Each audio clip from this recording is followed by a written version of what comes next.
Welcome back, everybody, to our next session now.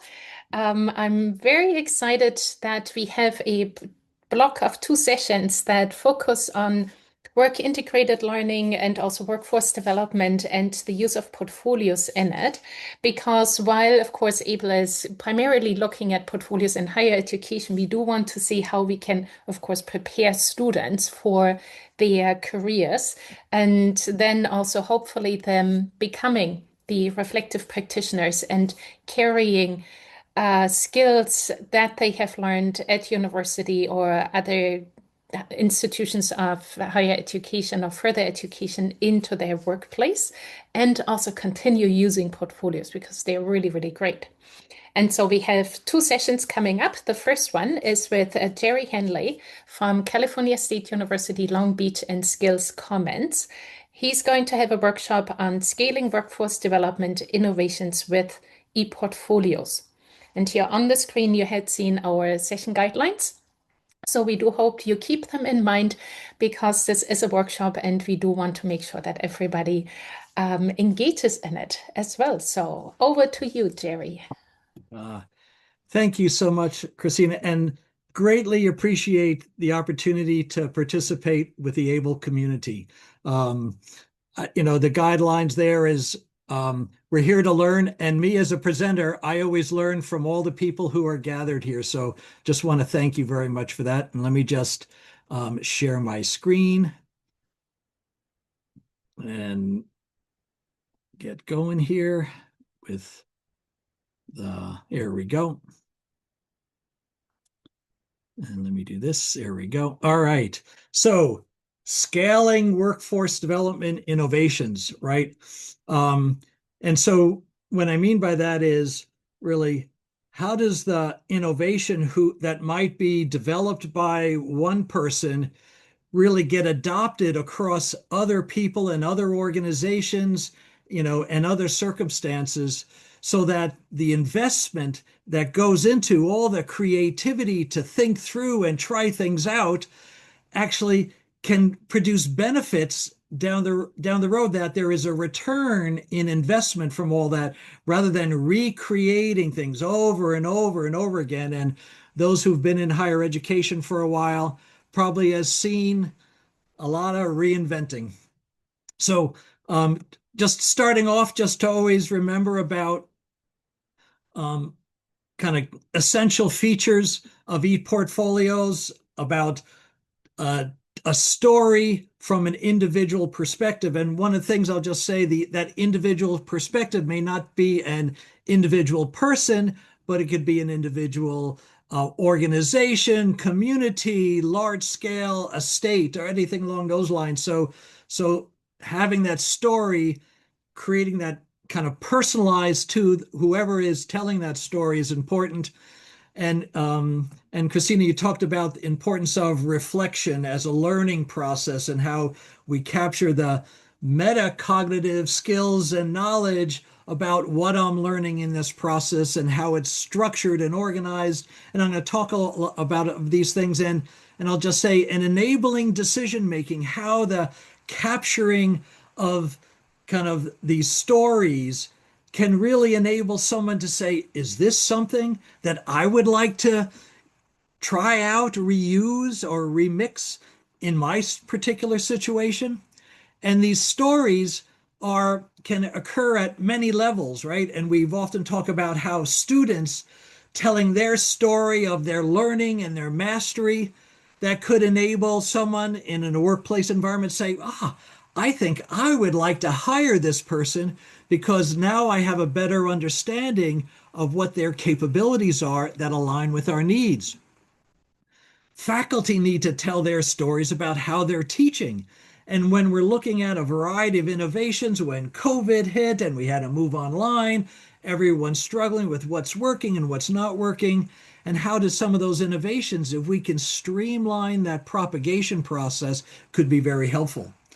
Now, in workforce development, as well as in normal academic advising, campus advisors, in a sense, how do you tell their stories about how they guide students through that decision-making process? And that becomes very important. All the social support services that have to complement the instructional process can really empower an institution to help their students be more successful. On how do we tell those stories? And campus administrators who are saying, okay, we got to do this initiative. We have to develop the education to employment pipeline, or we have to move online because of COVID, or we're going to have to consolidate programs, right? All these aspects where administrators have to manage within a shared governance process, a change management, which higher education, I'll say, it's not one of its strengths often. And then finally, we have nonprofit organizations who might be doing large scale work in workforce development. And how do they share those so that I might have done something exciting in workforce development in the state of Ohio. Now, how could the state of Tennessee look at those programs and say, well, how can we adopt those and, in a sense, get started faster and get to the outcome sooner because we're able to leverage other people's expertise? So the ePortfolios, I think, is so important in what they're able to do is to help people understand the complexity of any innovation, that there are a sharing of the resources. What are the materials that I might have used if I'm teaching in various ways? And then how do I implement these resources? And what are the services, the technologies that I might need to make all this work? Now, many of you may know that I'm an advocate for open educational resources, open educational practices, and open services. And what that means is how do you make sure these e-portfolios, these stories of sharing people's expertise about how they do things, how do they remain freely available for cost as well as open for someone to be able to reuse it, revise it so it meets my particular circumstance, remix it with other things that I need in my situation. How can I retain it, actually store a copy of it so I can look at it when I need it, and then I can redistribute it to other people when I'm trying to facilitate an innovation across a larger organization. So the issue about e-portfolios and how do you make sure that they are open for other people to use is essential if we're going to scale innovations. So I'm going to just talk a little bit about, uh, when people talk about open education and all the things about it, it can get kind of a little confusing sometimes. So metaphors are really helpful to capture the essentials of what I mean by open. And we all know how to cook, some better than others. And what we need to cook, right? We have to have ingredients, and some of the things we might grow in our backyard, and some of the things we might buy in a store, right? So when you think about open educational resources, these are the ingredients that we need in order to create something, to create that meal. And then how do we create that meal? We got the recipes, right? And the recipes are not only what I know to do, but how do I execute that, implement that? And those are your open educational practices. And one of the things that we talk about in ePortfolios is not only the content of what I'm doing, right? I can have a resume that says these are the things I've done, but how do I capture the know-how of implementing whatever those things might be, the technical skills that it takes, my assessment and reflections on what makes my expertise reliable and valid to be applied. And now with ePortfolios, right, we need kind of the kitchen in order to do that cooking, right? I can have a recipe and I can have the resources, but now I need the mixing bowls and I need the stove. I need these open educational services, often the technologies that will enable anyone to say, oh, I have the resources freely available. Oh, you've shared how you're doing this. You've given me kind of a cookbook, a recipe book about how to do something. And now I can do it myself with some open technologies for there. So hopefully that was a little helpful just to try to keep in mind when we're talking about ePortfolios how the sharing of all these elements, the resources, the practices, and enabled with the services become very important. Okay. So hopefully that's just a little bit of kind of context for what I'm going to try to do today is to share the examples and templates for creating open ePortfolios that have been developed in SkillsCommons. And I'm going to talk a little bit about what the heck that is in just a minute there. And to focus on the e-portfolios that faculty can use for sharing their exemplary practices for campus staff, for the advising side of things, for administrators trying to implement programs, and then large-scale nonprofit organizations. So you can begin to recognize that the themes of the personalization, the reflective practice, the organization, the ability to support decision making with materials in the e-portfolio can occur at many different levels. And then we're also going to we're going to have a little fun with having you apply some of rubrics for creating stories and e-portfolios for various circumstances too. All right. And of course, as laid out is if you have any questions at any time throughout the presentation, feel free to interrupt me. Say, Gerry, I have a question. No problem. All right. Having this more being a more of a structured conversation where I'll provide some discussion points. And then if you have some questions and want to discuss things, I'm all for it. Okay. Any questions so far about what we're going to cover today? I can't see any in the chat yet, so continue on and let's talk about examples and templates. Okay, great. So just a quick background just about SkillsCommons. There was a Department of Labor, U.S. Department of Labor had a $1.9 billion project over 8 years, engaged in over 700 community colleges to get them to develop innovations in workforce development across a wide range of industries. And so that occurred over an 8-year period. And then they followed this up with scaling community college training grants. And they've had 5 years of those programs, and they just released another one and investing another $265 million going out to 207 colleges, right? So now one of the key elements of all the funding that came out of the U.S. Department of Labor is that, yes, campuses, you have to innovate, but then you have to make everything that you created openly licensed to be freely shared so that other people can benefit from those innovations. And that's really what then they asked me to do, is to create the repository of all these materials that were designed to meet employer needs, that had to have a Creative Commons license on it, so you can do the 5 R's: reuse, remix, retain, revise, and redistribute.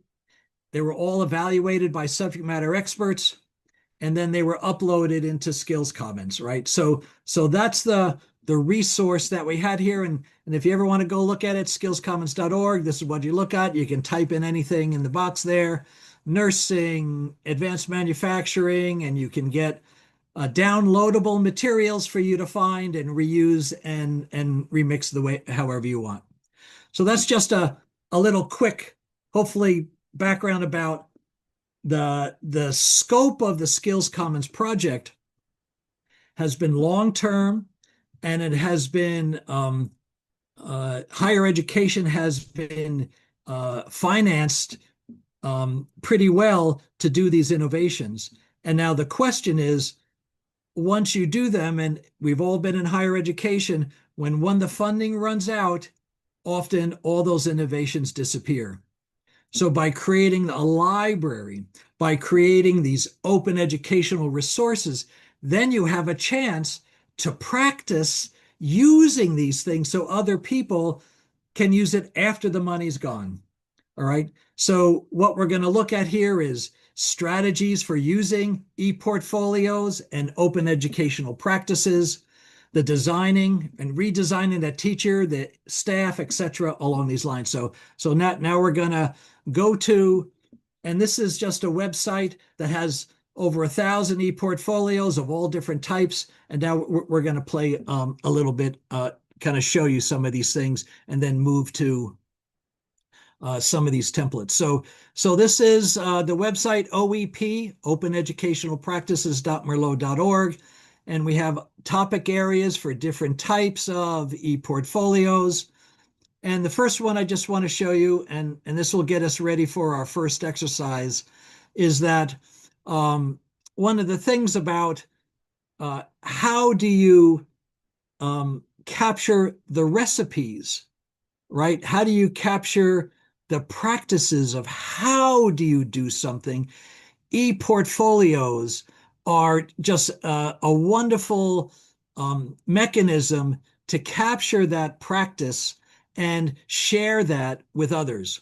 And I do a little shout out here for AAEEBL and about your resources, and follow these, what AAEEBL has as principles for creating for creating e-portfolios.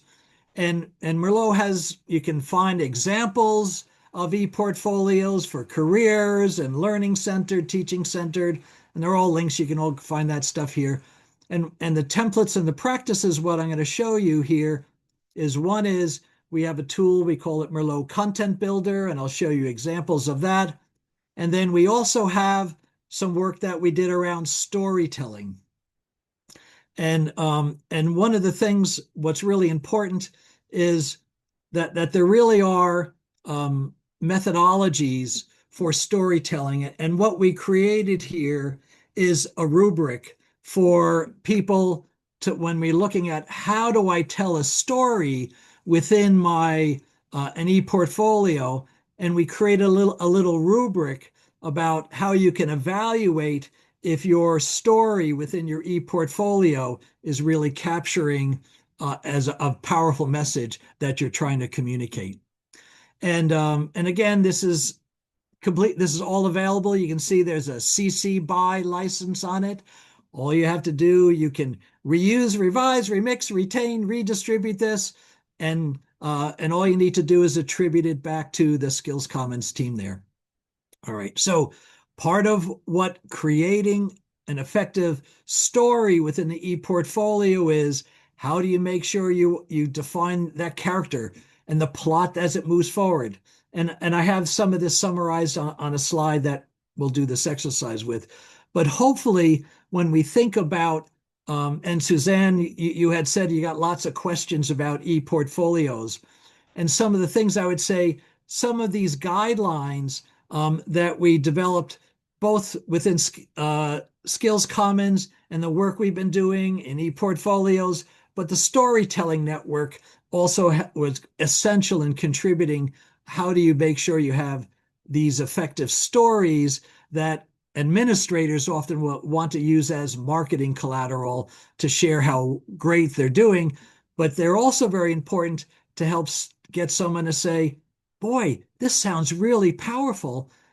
Maybe this is something I could use for my own institution. Okay, so does this all sound okay about looking at what are the kind of key elements of stories? And I know I'm kind of going through this pretty quick. You have a plot, make sure the authenticity of the voice, what are the emotions, the hook, and the resonance. So I'm going to move to the next slide that says, okay, what is a story plot that you and or your campus needs to tell about how you've successfully preparing students for the workforce. So if you had to do this, Suzanne or Christina or Helen, right? And if we want to do this in the chat, if you want to say, okay, let's just spend a few minutes kind of brainstorming what my story might be that I could then, that might be a powerful one that has, who's your character? Is it a faculty member telling what they've done with all the students? Or is the student while they're in the course? Or is it the student after they've graduated and then they're reflecting back, right? What are the actions? Was it an internship that they might have had during the class? And what are the outcomes that they learned from those activities? And then finally, how does it align with the strategic goal of your program there? All right, so I'm going to stop sharing for a sec. And now, so if people want to just pop in the chat, just some ideas that you might have there. Gerry, I put all of the above into the chat because I can't really decide which voice might be slightly more important than others because we do need to hear the students. We are hearing the students while they are still um, at the institution, but we also need to hear them once they have graduated. And it's really powerful if they come back to campus and tell their story because then the students do not just hear it from a careers advisor or from their faculty member how important the portfolio is or anything that they do at their institution, but they actually hear the story. So it's that storytelling again by somebody who had been in their shoes. And so for me, it's really all of the different, if we talk in software terms, personas or Right, that's right. stakeholders.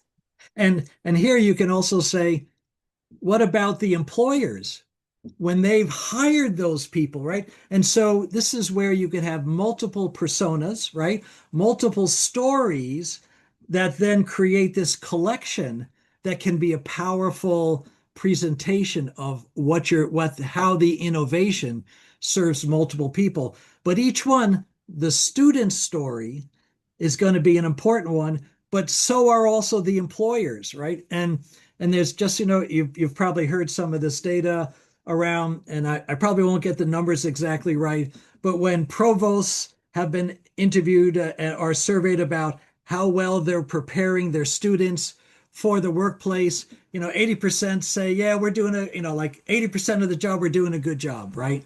But you ask employers, how well is higher education preparing students for employment? It's like 20% are saying you're doing a good job, right? So how do you get the alignment of those stories? The converging validity from the multiple voices becomes very important in telling the workforce development story. Okay. And any other comments? Maybe a quick question, Gerry. Sure. So for those of us in academia, I mean, how and where would we hear the employer stories? Like, is it through, is it like, Andrew earlier mentioned first destination surveys where we kind of have a sense for which employers are involved. Gail years ago did research on, ePortfolios and employers. Some of us have, industrial advisory boards or affiliate programs, maybe the stories from our alumni who become employers. And, what kinds of examples have you seen? Great, right. And here, an important element I think about the ePortfolios and the stories is the personal nature of it. So when you have surveys across a wide range of organizations, then it depersonalizes that story. So, and here, this is where I'll say your industry advisory boards, Mm-hmm. and here I'll just make a comment about do you know what the higher education handshake is for industry? Give me money. Oh. Okay. Rather than really looking at engagement in the curriculum to ensure that the learning outcomes and the tools and processes that the students are learning are aligned with employability requirements, right? And as you know, Helen, faculty authority over learning outcomes can be a challenging situation when you have a consultation process, right? Mm-hmm. But strengthening that partnership means that both people have to kind of negotiate that outcome. And that's what I've seen working particularly in the community colleges is the people on the HR side trying to hire people, they're struggling with the issues. And when you have higher education faculty trying to say, we want our students to get employed, right? And now by working together, they can see that someone has the handle of the shovel, someone has the spade of the shovel, and if they stick them together, then they can dig a good hole that people can use, right? And that, I think, becomes part of the story why hearing from this industry person, because now they have a place of respect within the institution. So those are the examples where you have a real partnership rather than just advising, information gathering that occurs in many of those situations there. Right. And, and for R1, R2 institutions, they're not as focused on the education to employment pipeline as community colleges are.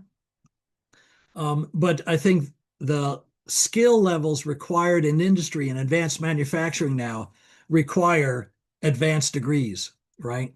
From what's going on in all the semiconductor industry. Just give you one example there. Okay. So was that helpful, Helen? Okay. All right. Yes, Suzanne. I just have another comment, and I'm probably focusing very, very narrowly on the student. So what occurs to me with this storytelling is that it's it's like, what I find is very important for the students is to be aware of the process that they're going through to develop whatever skill, whether it's disciplinary, whether it's employability skills. And so that is an important thing, to have that focus on the process, and the process will give the basis for that storytelling. So it'll give the plot. It will give the character, which is myself. It will give the outcome or the end of the story. Right. So I sort of feel as if that's a really good focus for educators to actually give students that focus. That's what I've. Yeah, it was just a comment. No, good. And that rubric has examples, that then can become part of an assessment tool for faculty to give feedback to the students to say, where's the hook? Where's the emotional impact that you've had that represents the passion that you have for that work and stuff like that, right? So those are, and I'll say one of the challenges in the size of the program that we had is working with the federal government is one of the most bureaucratic processes in the world, right? And so often it's a process of dehumanizing things, right? And so, but we had to work with the programs to say, telling your stories to your local community will become more meaningful than saying, this is what happened to 80,000 students in these type of programs across 5 states type things. So that's the storytelling process and the ePortfolios can be tailored to your audience, and that's something that, and it's not that reporting is bad. I'm not saying that, but it doesn't always capture really the impact that your program can have. Okay. All right, so let me Maybe go just a back. quick comment from Candace Sure. to conclude that is appreciate defining that employers want durable skills rather than soft skills. That has been an entry to both students and faculty at her institution and state. So that's Boise State University in Idaho. Right, right. And the term durable skills, they're often called employability skills.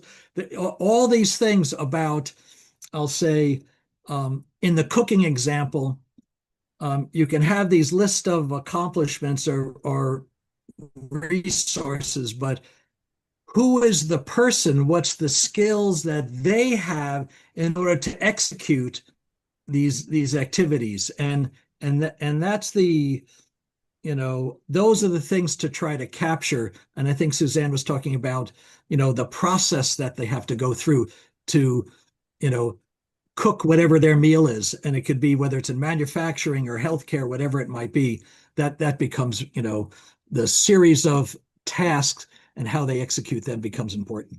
Yep. I'll just say that, for the academics that are who want to say like, we're not here to, educate people to get a job.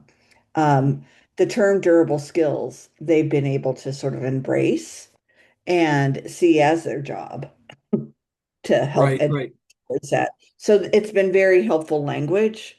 Um, and so just something to think about. I mean, that's part of the storytelling, really, is being able to tell the story about how I've developed skills that are going to last me longer than the technical skills I'm learning in a major.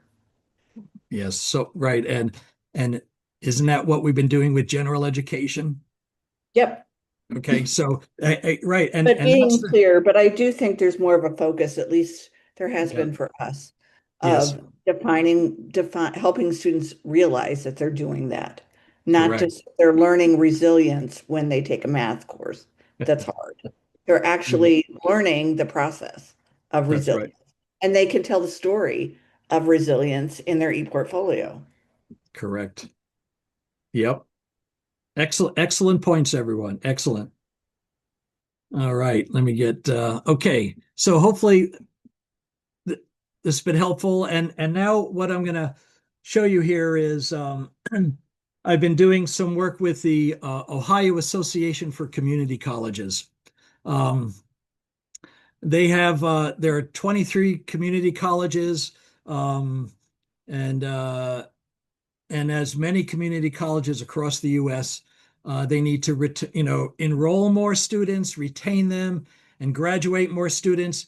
Ohio is one of the major manufacturing regions, and the demand for skilled labor and qualified people who can work in a dynamic work environment is becoming very important. And so the colleges, the association are saying, how can we share exemplary practices that are occurring in some colleges with everyone else? Because often there are similarities in the curriculum that we are teaching across our campuses. And if we have an exemplary practice in one place, how do we share it so the faculty can learn from one another effectively? And then creating ePortfolios allow that to occur, because now you have a digital capturing of that expertise that can be distributed. It's not just captured in a person and then restricted. How do I get it? If you know Sally Jones knows how to do this really well, and the only time I could get it is if I talk to Sally Jones, then there's a restriction in the ability to disseminate or scale that outcome. So the first thing that we did, and this is using a tool that we have in Merlot, it's called Merlot Content Builder. And just so you know, if anybody wants this, you can just email me and I can send you this template that you can take out OACC's logo and stick your campus logo in and edit however you want to do. You're welcome to do this because it's an open educational service. It's like a kitchen tool for you to create. Now, what I'm going to show you here is it's such as ePortfolios, an important element around it is it's a structured organization that makes sure that you have a chance to comprehensively cover all the skills and knowledge that you want to be able to share. So I'm going to just go through, this is just some screenshots here where we have sharing the know-how and the how-tos to talk about your course. Who are your students? What are the characteristics that you have? What are the learning outcomes? Who are you? How did you redesign the course to make it more successful? Were there technologies? And in each one of these things, we put some scaffolding questions where it says, like, about the instructor. Please provide 4 or 5 sentences about your background and interest, teaching philosophy. You can add your CV. So we're giving them guidance that allows them to personalize that story to what they're doing, but really is able to capture in a structured way, a comprehensive way, and has them reflect on what did you do? Why did you do it? Things along those lines, right? So faculty sharing, issues of accessibility, affordability, what are the results that I'm getting? What's the impact? What did I learn from the process? Any teaching tips? Okay, so this is an example where it's creating a course ePortfolio template that then the faculty can say, oh, I really like what Sally Jones did, and now I have a way to capture that so other people can learn that. And we've done this in the Cal State system with a program in redesigning courses, and we have over 700 of these where faculty are sharing how they redesign their courses in this structured way. Okay, so again, these are available for you, and there's the template is freely available for you to use. Okay. The next example here is, instead of a course, it's about how do I share programs, and there's an organization called Credential Engine. I worked with them also in the TACT program, and what the Credential Engine does, it's a library of all the credentials and all the types of credentials that are available, so that in the area of workforce development, and so our campuses have our catalogs of our academic programs, but often trying to find workforce training credentials in all types of areas has been very disorganized, right, in general. So the Credential Engine is this repository of information about credentials and certificates in the area of workforce development. Now, I'm going to put on this next thing here, is that one of the things, and I've talked to Scott, who runs the Credential Engine, about this, and what he says, he goes, oh, to put your program description, I need you to put in credential transparency description language, right? So if someone tells you to do that, would you just be, oh my goodness, this is the most wonderful thing, I can't wait to do credential transparency description language? Is that your reaction, folks?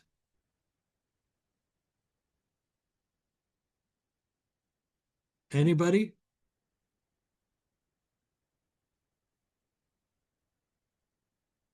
No. Or right, okay, right. I'm,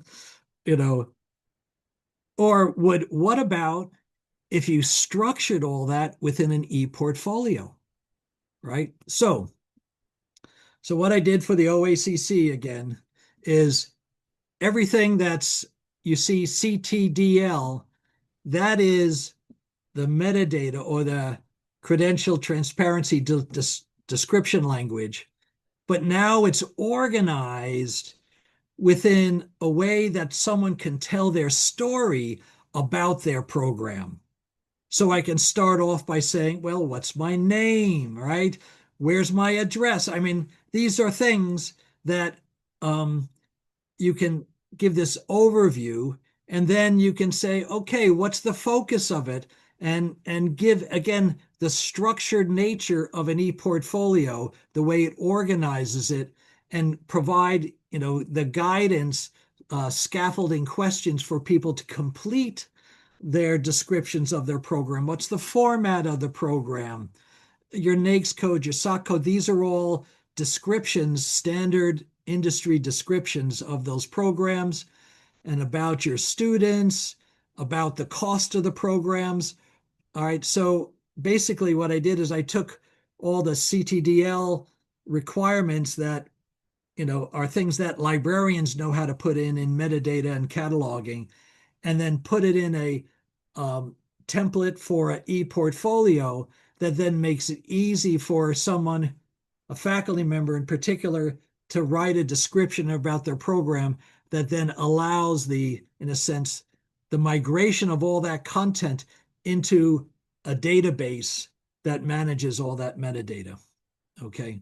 So this is an example of when you have an exemplary program, how do you share all that information in an e-portfolio for a program? Okay. Was that helpful, folks, as an example?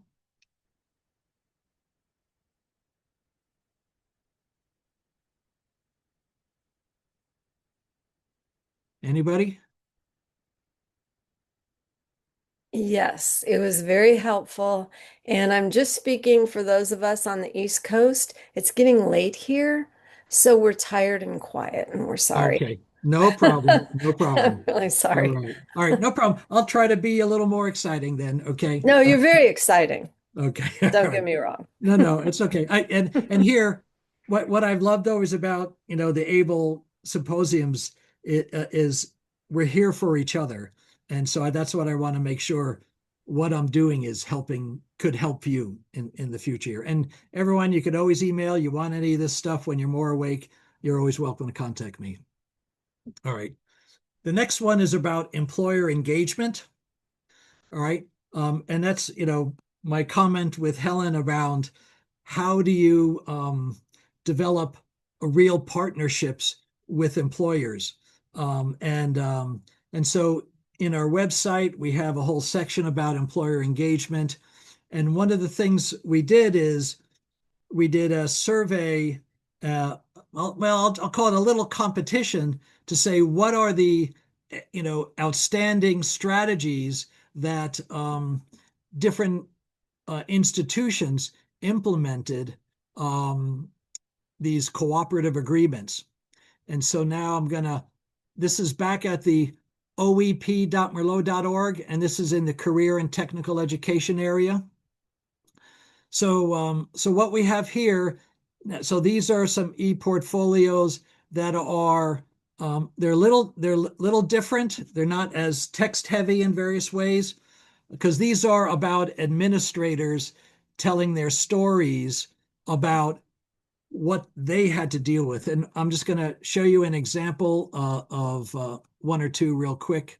And so this is Dawn from Missouri Community College Association.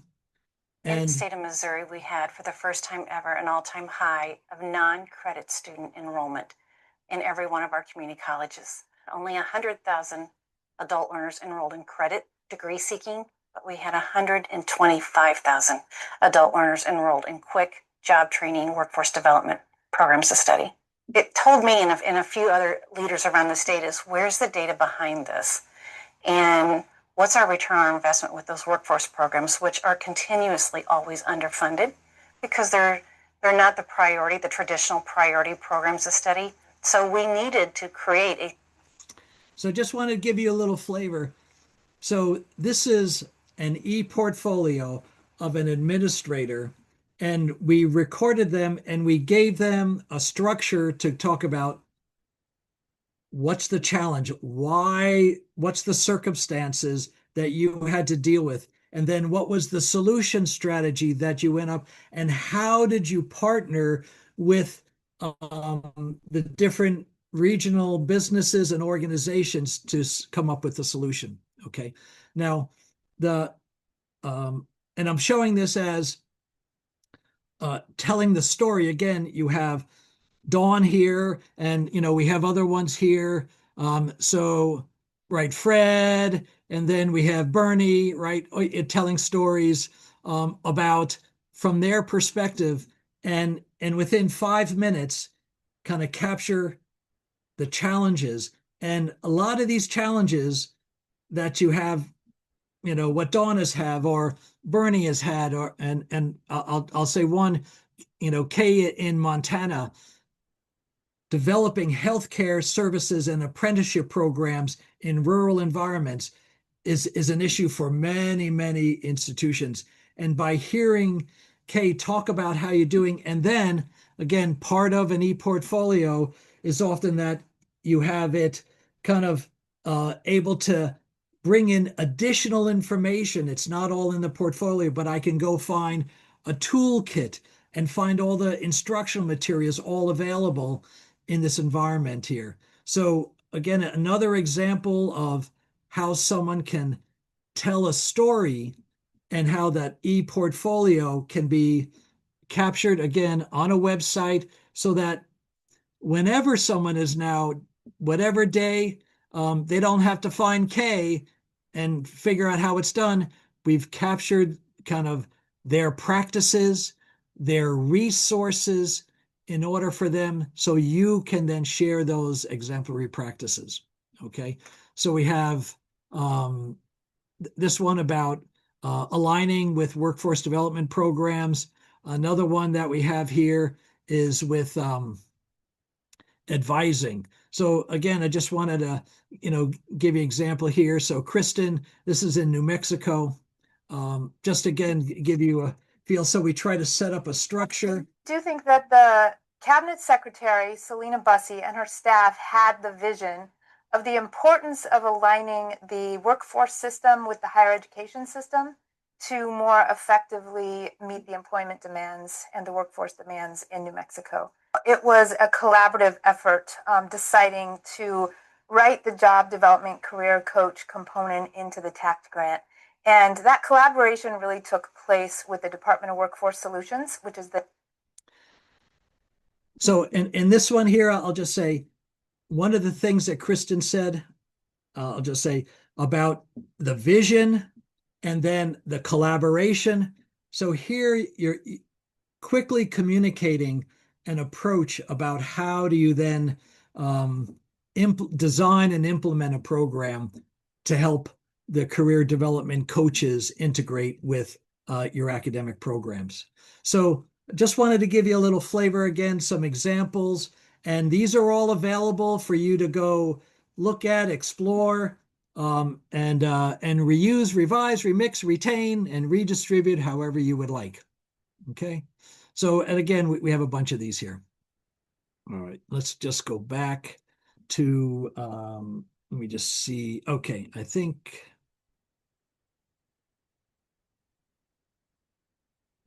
All right. Oh, okay. Right. Okay. So if you want to, there's a whole bunch of stuff about storytelling here.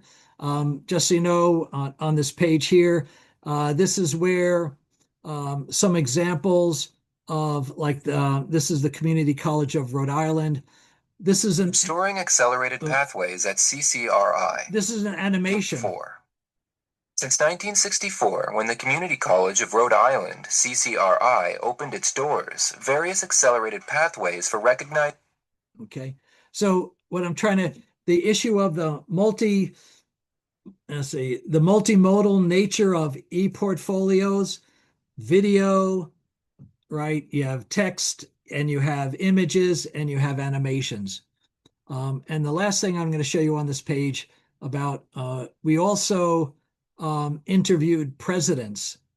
So in workforce development, getting all the levels within an organization on board in telling the stories, because it takes everyone to do that. And we have the transcripts. You can look at the full transcripts, and we try to provide a structured nature of now having an audio e-portfolio of a president telling the story. Because with higher education initiatives, it's a complex intervention. Okay, so let's see, I think, and then the last thing I'm gonna show you here, just there's all this stuff about workshops, about apprenticeships too. So given the time, I'm just gonna go back to the presentation and then just say all these things. There are structured interviews, structure behind it. What's the challenge? What do they do? What's the evidence of the outcomes? Now, for yourself, you want to think of the same things. When you want to tell an institutional story, again, these are basic guidelines to help you create a story, and your e-portfolio is just your multimedia tool set, your open educational services, so that everyone has access to those. And these are other things that we have here. Here are a variety of institutional stories that we have in showcases on SkillsCommons that you can go view. And again, just to remind you, e-portfolios, personalized, multimedia, reflective, organized, interactive, and this is the last point I want to emphasize in enabling decision-making. Because one of the things about enabling better decision-making, a faculty member has to say, how can I teach more effectively? An advisor, right? How do I give better advice to the student? How do I manage the policies and practices and culture as a president in various ways? And trusting what I learn from others is essential, right? If we're going to think about scaling, I have to say, who can I trust who has done this before, who I can learn from? And e-portfolios, because they make it more personal, that the source of the information is embedded within the story that gets told. You are, in a sense, building that trust on trustworthy people, because you trust people, right? And so the same thing is, why do we come to conferences? Why do we come here? Because there's experts that we want to learn from, so we can reuse, revise, remix. All right. And so e-portfolios are a way to capture that they digitize that expertise that allows us to use that information, right, when I need to, not just when someone else needs to offer it. So making these e-portfolios open educational practices and resources can streamline the sharing and scaling of adoption and adaptation processes by removing the barriers. And you're probably tired of me saying this, but it's of reusing, revising, remixing, retaining innovations. So with that, it's 56 minutes. I'm sorry, it's just a little bit late, and I had to rush to the end, but I hope this was helpful. Feel free to contact me if you want more information. If you want the templates, I can share those with you easily or show you how to get them whenever you need it. And just a big thank you to the AAEEBL group. And obviously, if we have time for questions, I'm happy to answer them. Thank you so much, Gerry. That was wonderful to make that connection between the portfolios and open educational resources. And I especially loved your emphasis on share your story, tell the story, and document it so that others can learn from it. And that's why we are here. And here either very early in Australia or very late on the East Coast in the States, because people want to hear those stories. People want to connect, want to learn from each other. And that's why we are also documenting this event, for example, using a recording and then making the transcripts available so that those that do not have the opportunity to be here live can still learn from that. And we can always go back later on in order to make the connections, in order to give people examples, because we often do learn best by using examples. So thank you so, so much for having taken us through those two really, really rich websites that I think we need to dedicate a session on itself just to explore them and see how we can use them. Since I did talk for a couple of minutes at the beginning, and we are going to continue into the work integrated learning session, if there is one comment or one question, I'd be happy to take that so that Gerry can respond. And yes, Ken, there's a workshop on it as well. Candace, you're muted right now. I would love, Gerry, I'd love for you to do a workshop for AAEEBL if you were interested in sort of the tools and maybe have people have time to play with tools. Sure, happy to do that. That'd be really fun. Yep, I'm Awesome. able to do that. All right. Fantastic. I'll make a note of that so that we can then look into maybe scheduling something after the Northern Hemispheric summer break when people are back on campus. All right. So again, thank you very much for having joined us today and brought the open educational resources into the conversation and also brought storytelling in. And in the chat, I did share a number of links to either where you can follow AAEEBL for upcoming events, also the ePortfolio forum, where Gerry, you would also be very welcome to put a proposal in to bring the templates and the ideas for storytelling in OER more to the Oceania community of portfolio practitioners. And everybody else, of course, here on the call is also very welcome to put a proposal in.